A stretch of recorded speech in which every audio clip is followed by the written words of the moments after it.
Many of you had trouble with this quiz that I put out last week.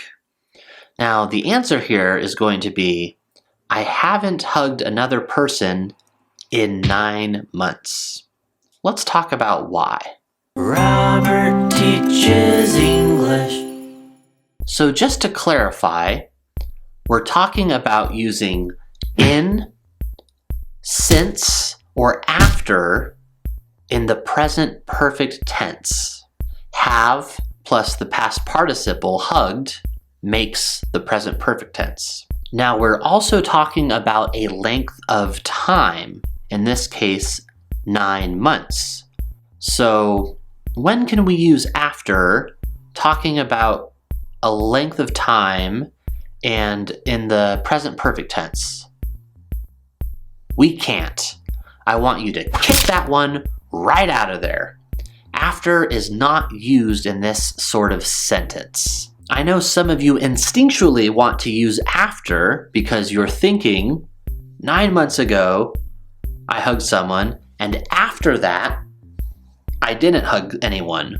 But when we use after, we're either talking about the future or we're telling a story in the past tense.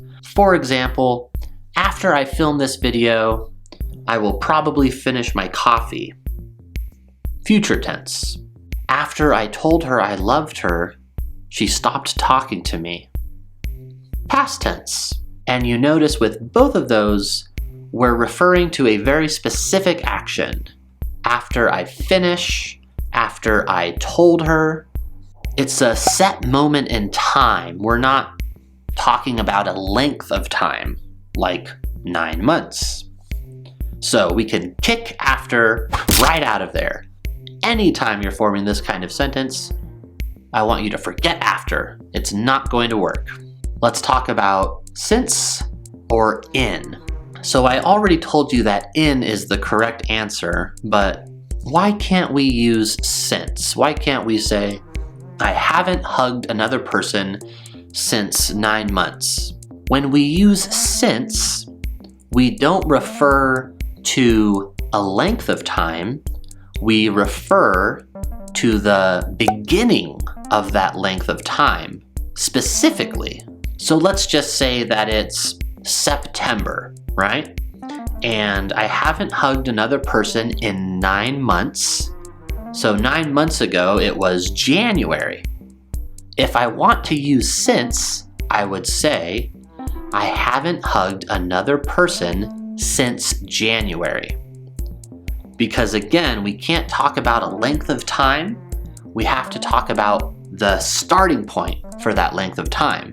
The starting point is January. Let's talk about my coffee using the same scenario here. I haven't sipped from my coffee in 2 minutes. All right?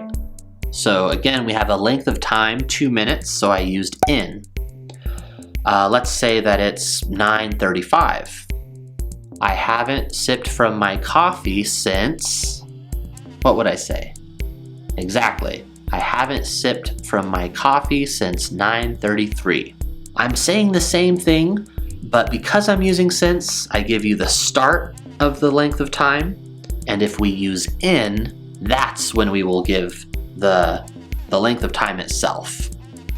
Likewise, we can't use in with the start. I can't say, I haven't hugged another person in January.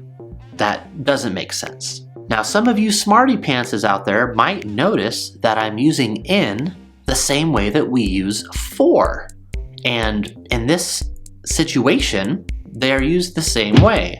I haven't hugged another person in 9 months. I haven't hugged another person for 9 months. So you can absolutely use for as well.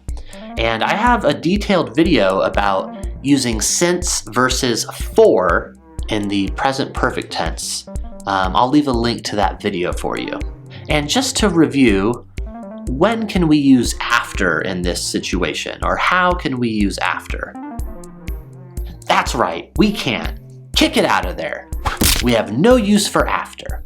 I hope that was a sufficient explanation for you, and I hope the next time I post a little quiz like this one, you'll get it right. Anyway, thank you for learning with me. I hope you know you're doing a wonderful job, and I hope you know I do believe in you. I'll see you guys soon.